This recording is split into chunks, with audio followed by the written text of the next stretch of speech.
अब नेक्स्ट है how foreign exchange rate is determined या how equilibrium exchange rate is determined, explain with the help of diagram. ठीक है, in freely fluctuating exchange market the exchange rate of a currency like price of a commodity is determined by, या currency like price of a अच्छा ठीक है, like price of a commodity is determined by demand and supply of foreign exchange in the foreign exchange market. जैसे इसमें जो demand and supply of foreign currency है उसमें उसकी फोर्सेस के द्वारा ही फॉरेन एक्सचेंज रेट डिटरमाइंड होती है। Foreign exchange market express graphically the interaction of demand and supply determine the equilibrium exchange rate and equilibrium quantity of foreign currency. Equilibrium exchange rate is determined at a point where the demand for and supply of foreign exchange are equal. जहां पे demand and supply of foreign exchange equal होती है, तो the equilibrium exchange rate is determined where the demand for and supply of foreign exchange equal. So like in the diagram, at x-axis we measured demand and supply of dollar or US dollar, and here price of dollar in terms of rupee at y-axis. DD is the demand curve and SS is the supply curve. Both intersect each other at point E.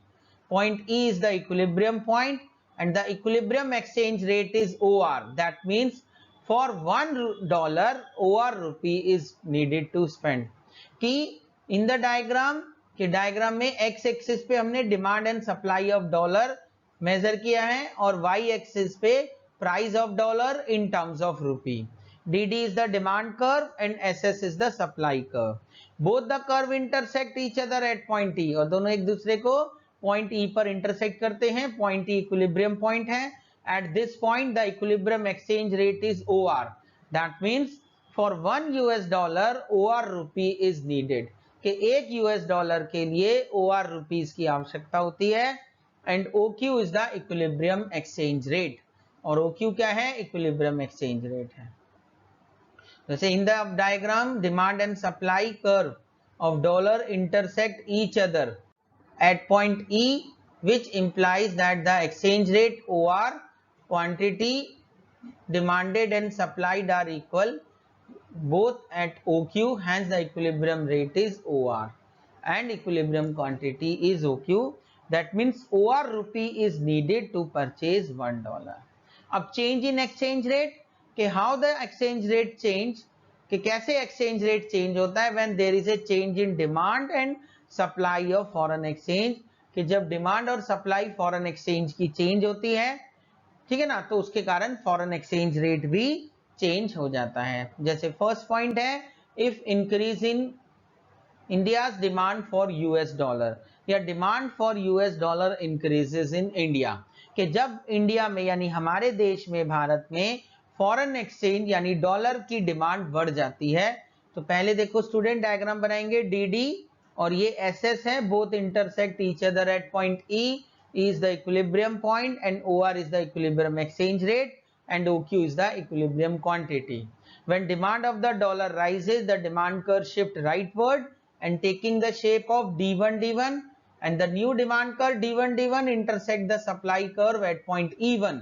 The equilibrium point shifts from E to E1, कि जो equilibrium point है वो E से E1 पे shift हो जाता है, and equilibrium exchange rate rises from OR to OR1 and equilibrium quantity rises from OQ to OQ1 and it is the depreciation of domestic currency.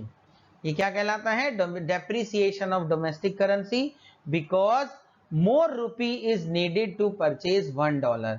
जब डॉलर का price रुपए में बढ़ जाता है तो ये depreciation of domestic currency कहलाता है, क्योंकि अब हमें $1 खरीदने के लिए ज्यादा रुपए की आवश्यकता होती है, तो ये हमारा कहलाता है डेप्रिसिएशन ऑफ डोमेस्टिक करेंसी।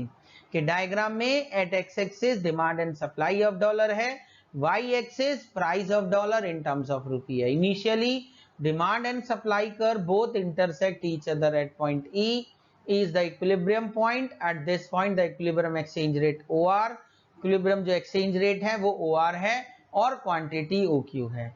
जब when the demand of dollar rises, जब डॉलर की डिमांड बढ़ जाती है तो डिमांड कर्व शिफ्ट्स राइटवर्ड, तो डिमांड कर्व राइटवर्ड शिफ्ट होता है and new demand curve D1 intersects the supply curve at point E1, the equilibrium point shifts from E to E1, the exchange rate, as a result exchange rate is rises from OR to OR1 and it is the depreciation of domestic currency because more rupee is needed to purchase $1 के $1 खरीदने के लिए हमें ज्यादा रुपए की आवश्यकता है, यानी डॉलर की कीमत रुपए में बढ़ गई है, जैसे 75 से बढ़कर 80 रुपीज हो गई है और ये कहलाता है depreciation of domestic currency.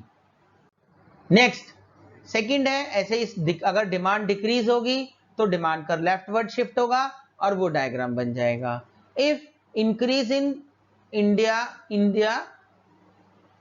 increase in supply of dollar, increase in supply of dollar in India, कि जो डॉलर की सप्लाई है वो इंडिया में बढ़ गई, या increase in India supply of dollar, कि इंडिया में जो है डॉलर की सप्लाई जो है बढ़ गई है, तो क्या होगा, सप्लाई कर्व राइटवर्ड शिफ्ट होगा। It's result is the supply curve is shifts rightward.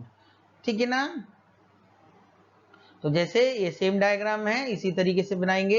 Eight x axis we measure demand and supply of dollar, Y axis price of dollar in terms of rupee, both the demand curve and supply curve intersect each other initially at point E. The equilibrium point is E. At this point the equilibrium exchange rate OR and equilibrium quantity is OQ.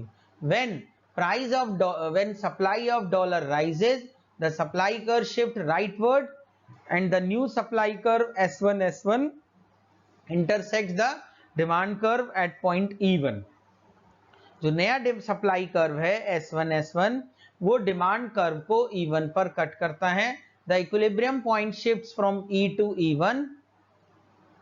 as a result the exchange rate rises from OR to OR1, that the exchange rate falls from OR to OR1 and it indicates the appreciation in domestic currency because now less rupees are needed to purchase $1, के अब हमें कम रुपए की आवश्यकता होगी $1 खरीदने में, और ये क्या कहलाता है, एप्रिसिएशन ऑफ डोमेस्टिक करेंसी, या इंडियन करेंसी का एप्रिसिएशन हो गया, यानी हमारी करेंसी की वैल्यू बढ़ गई है क्योंकि अब $1 के लिए हमें कम रुपए की आवश्यकता होगी। फॉर एग्जांपल जो डॉलर का प्राइस है रुपीज में कम हो गया, 75 से गिरकर 70 हो गया, and this is the appreciation of domestic currency, कि हमारी करेंसी की वैल्यू जो है वो बढ़ रही है।